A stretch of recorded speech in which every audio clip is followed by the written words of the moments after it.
शाळेत गेल्यावर मुलांना चक्करमुळे पालकांसह शिक्षकही चक्रावले।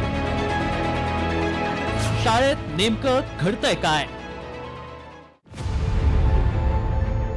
परभणी जिल्ह्यातील मानवत तालुका पुन्हा एकदा चर्चेत आलाय।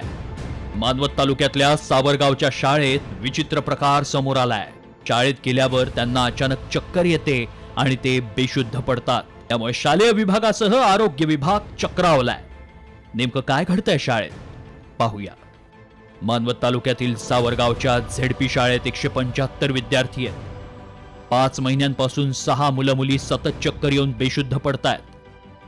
घरी गेल्यानंतर तोंडावर पाणी मारल्यावर विद्यार्थी शुद्धीवर येतात। विद्यार्थ्यांच्या आरोग्य तपासणीत त्यांचे सर्व रिपोर्ट्स नॉर्मल आलेत। दरम्यान गेल्या 4 ते 5 महिन्यापासून विद्यार्थ्यांना चक्कर येऊन बेशुद्ध होण्याचे प्रकार घडत असल्यानं आणि सर्व मेडिकल रिपोर्ट नॉर्मल येत असल्यानं शाळेत भुताटकी असल्याची अफवा गावागावात पसरली आहे। तर या सगळ्या अफवा असून मानसोपचार तज्ञांनी यामागील काही कारणं सांगितली आहेत। मोठ्या मुलांनी रागवलं किंवा कडक शिस्ती असलेल्या शाळेमध्ये एखाद्या टीचरने नकळत कोणाला रागवलं तर त्यामुळे पण हा प्रकार घडू शकतो। तर जसं आम्ही लक्षणामध्ये जास्त विचारणा केली असता तर असे आढळून आले की एका मुलीला कोणत्या तरी तिच्या वयाहून मोठ्या असलेल्या मुलीने काहीतरी रागवलं होतं आणि काही मुलांमध्ये एक्झाम जवळ आली आहे असं काहीतरी टेन्शन दिसून आलं।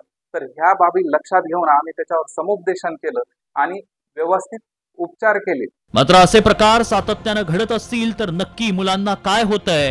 मुलांना मारहाण करून त्यांना कसली भीती दाखवली जाते का आणि त्यातून शाळेत गेल्यावर मुलांना चक्कर येते का याचा आरोग्य विभागासह शालेय विभाग आणि पालकांना छडा लावण्याची गरज आहे।